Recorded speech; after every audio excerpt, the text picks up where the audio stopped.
Robert explodes with rage as he loses everything in Emmerdale, but a twist follows.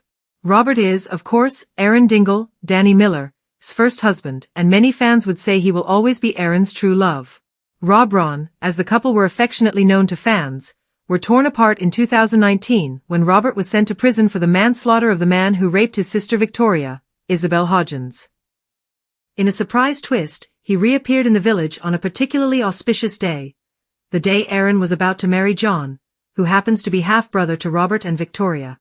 Reunited, it was obvious there was still huge chemistry between Robert and Erin, and they kissed. Ultimately, Erin chose John, and went through with the wedding.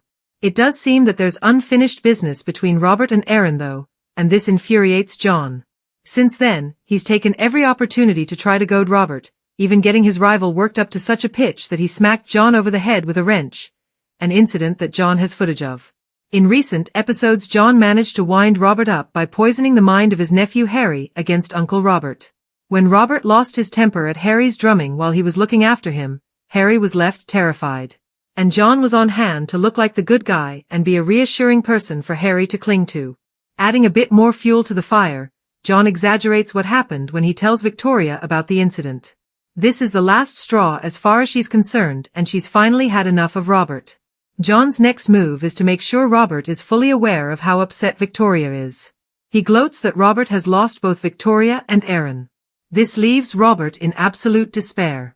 At his lowest point, he smashes up his room. This commotion is overheard by Erin, who stops Robert's rampage and calms him down. Robert tells him he knows he's messed up and he's lost everything, including Erin. He's surprised by Erin's response. He says the reason he's been keeping away is that he's feeling conflicted himself. Although he's with John, he has feelings for Robert that won't go away, so his only option has been to avoid him. With Erin's confession out in the open, the two give in to their mutual passion and end up sleeping together. Obviously, this is the exact opposite of what John wanted, and potentially puts both of them in danger if he should find out. And that's a real possibility as, lying in bed together, they hear Victoria and John outside talking about how they should check in on Robert.